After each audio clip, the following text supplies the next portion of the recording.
محمد اسلم صاحب رحمت اللہ علیہ کے خلیفہ اجل عالی جناب حضرت مولانا محمد عرفان صاحب دامت برکاتہم العالیہ یہاں موجود ہیں کیڑا مغل سے۔ ان کی مجلس ہوتی ہے، بار بار اس مجلس میں جا کر اپنی بیماریوں کو بتاؤ، پھر وہ تمہارے لیے علاج طے کریں گے۔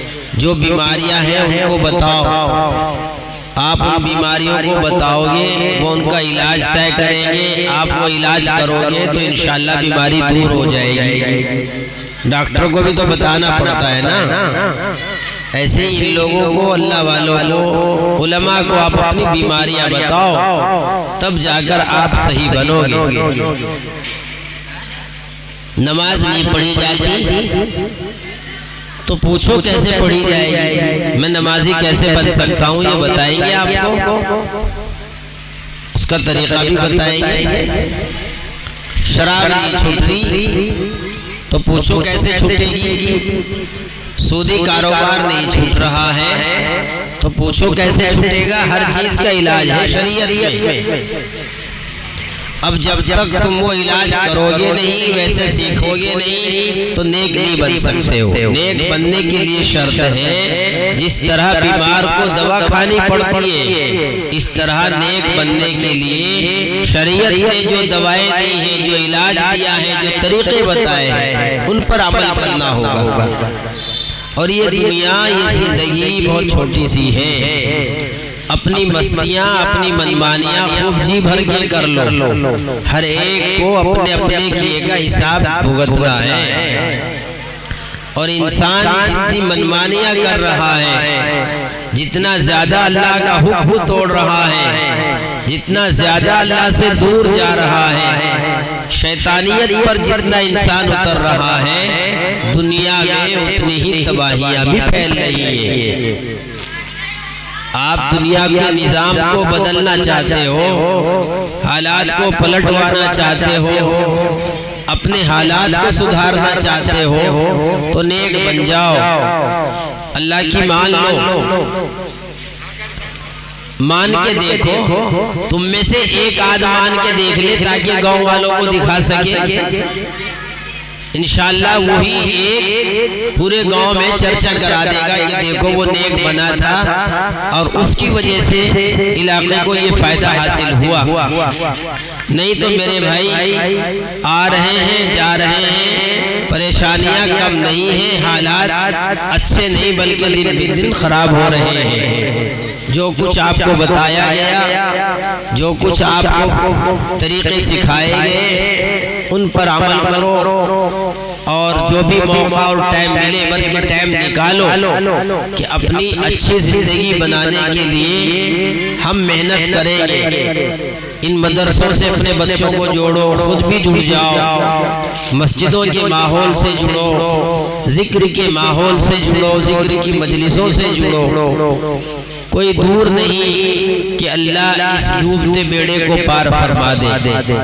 اللہ مجھے بھی سمجھ میں توفیق دے دے، آپ کو بھی سمجھ میں توفیق دے دے، کسی طرح ہم اس چھوٹی سی زندگی میں اللہ کو راضی کر لے جائیں۔ ورنہ تو میرے بھائی جو چلے گئے، اگر تمہارا بس ہو جائے یا تمہیں کہیں سے کچھ مل جائے سراغ، تو جانے والوں کے حالات پوچھ کر آؤ کہ ان کے ساتھ کیا بیت رہی ہے۔ ہم سب کے بڑے بوڑھے مائیں، ہماری بہتوں کی بیٹیاں بہنیں جا چکی ہیں آگے، مگر مشکل یہی ہے کہ جو چلے گئے وہ بتا نہیں رہے آ کر کہ میں شراب پی کر مرا ہوں تو میرے ساتھ کیا ہو رہا ہے قبر میں، میں زنا کرتا کرتا مرا ہوں میرے ساتھ کیا ہو رہا ہے، میں نمازیں پڑھ کے نہیں آیا میرے ساتھ کیا ہو رہا ہے، میں چغلیاں کرتی تھی، حسد کرتی تھی، نافرمانی کرتی تھی، میرے ساتھ کیا حشر ہو رہا ہے، یہ کوئی بتاتا نہیں۔ ورنہ ایک بھی مسجد سے نہ نکلے اگر بتا دے کوئی، ایک بھی نہ نکلے مسجد سے، مگر اللہ نے یہ سارا کام پردے میں رکھ رکھا ہے۔ وعدہ ہے، بس معاملہ ادھار ہے، انتظار پر ہے، اسی پردے میں انسان دھوکے میں پڑا ہوا ہے۔ چھوٹا سا واقعہ ایک کفن چور کا یاد سنو غور سے۔ ایک کفن چور چوری کیا کرتا تھا۔ ایک دن اس نے کفن چرانے کے لیے ایک عورت کی قبر پھاڑی۔ جیسے اس نے کفن چرانے کے لیے ہاتھ بڑھایا تو اس کا ہاتھ مردے کا ہاتھ اٹھا اور اس کے چہرے پر تماچا پڑا۔ اللہ کو ایک سبق سکھانا تھا۔ اس کے چہرے پر نشان آ گئے۔ گناہوں کے پہاڑ مغفرت کے سیلاب میں یہ واقعہ لکھا ہوا ہے، پڑھ لینا جا کے۔ اب اس کے چہرے پر انگلیوں کے نشان آ گئے تو یہ چہرہ چھپائے چھپائے پھرتا تھا۔ اسے کسی نے کہا فلاں اللہ والے کے پاس چلا جا، وہاں تجھے کچھ نہ کچھ راستہ بتا دیں گے۔ یہ ایک اللہ والے کے پاس گئے کہ حضرت میں چوری کرنے کے لیے کفن چرانے کے لیے گیا تھا اور ایک قبر سے عورت کا انتقال ہوا تھا، میں اس کا کفن اتار رہا تھا تو یہ تماچا اس مردے کے ہاتھ سے میرے چہرے پر لگا ہے اور نشان پڑ گئے۔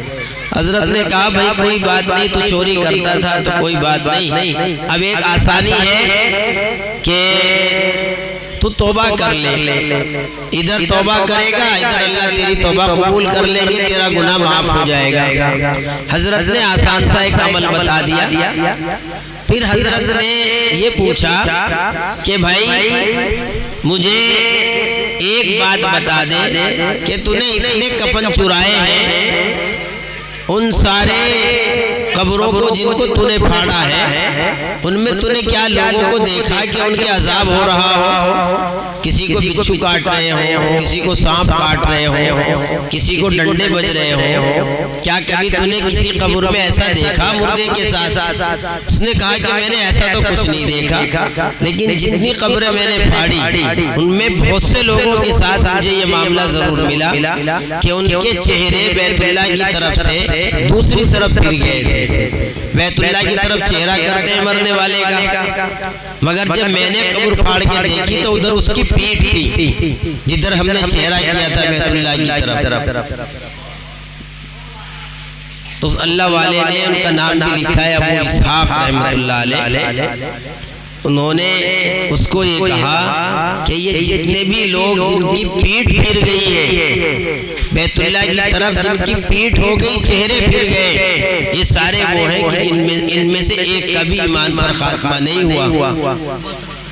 نماز بھی پڑھ کے دفنایا، کفنایا بھی، سب کچھ کیا، مگر یہ سارے کفر پر مرے۔ اب وہ تو چور نے اتنی حالات بتائے، اللہ والے نے ایک آدھ کا بتا دیا، ہمیں کیا معلوم جسے ہم دفنا کے آ رہے وہ ایمان پر گیا بھی کہ نہیں گیا؟ ہمیں تو مست ہیں اپنے، نماز پڑھ کے نہیں جا رہے، کیا معلوم شیطان نے آخری وقت میں ایمان چھین لیا ہو۔